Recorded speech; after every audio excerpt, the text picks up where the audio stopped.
आणि फळ. चला तर गोष्टीला सुरुवात करूया. एक होती चिमणी.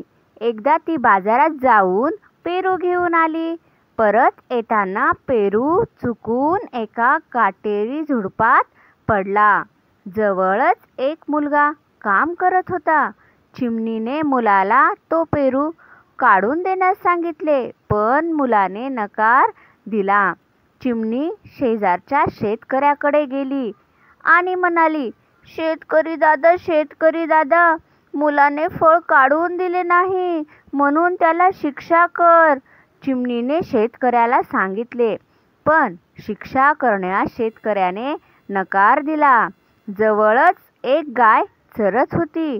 चिमणी उडत गायीजवळ आली आणि म्हणाली, अगं गाई, काटेरी झुडपात पडलेला पेरू मुलाने मला काढून दिला नाही.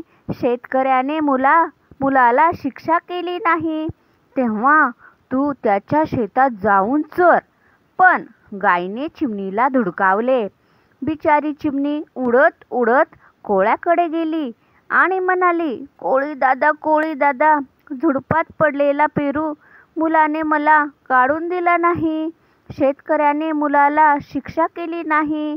गाय शेतकऱ्याच्या शेतात चरत नाही, तेव्हा तू गायीला मार दे. कोळ्याने चिमणीला नकार दिला. मग चिमणी बिचारी उडत उडत उंदराकडे गेली.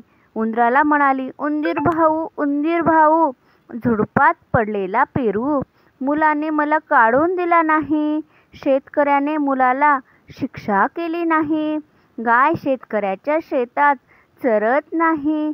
कोळी गायला मारत नाही, तेव्हा तू कोळ्याचे जाळे कुरतड. पण उंदरानेही लक्ष दिले नाही. बिचारी चिमणी मग मांजराकडे गेली. मांजराला म्हणाली, ताई, झुडपात पडलेला पेरू मुलाने मला काढून दिला नाही ग.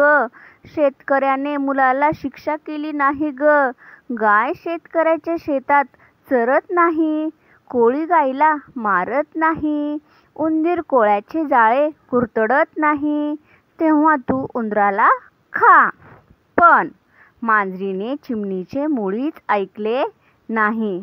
कोणीच मदत करेना, म्हणून चिमणी काळजीत पडली.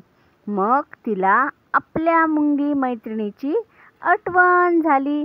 मुंगी थोडी दूरच होती. तिच्या जवळ जाऊन चिमणीने तिला विचारले की ती मांजराला चावेल का. मुंगी कबूल झाली. मुंगी मांजराला चावली. मांजरीने उंदीर पकडला. उंदराने कोळ्याचे जाळे कुरतडले. कोळ्याने गायीला मार दिला. गाय शेतात घुसली. शेतकऱ्याने मुलाला धपाटा घालून शिक्षा केली. मुलाने झुडपात पडलेला फळ उचलले आणि चिमणीला दिले. चिमणीला खूप आनंद झाला. तिने आपल्या मैत्रिणीचे आभार मानले. चिमणी एका जागी जाऊन बसली आणि तिने फळावर टोच मारली. तोच तिच्या डोक्यावर दणकन दणका बसला आणि बिचारी चिमणी बेशुद्ध पडली. चिमणीला कोणी मारले त्याचे असे झाले की तिच्या डोक्याला लाकडाचा एक ढलपा लागला.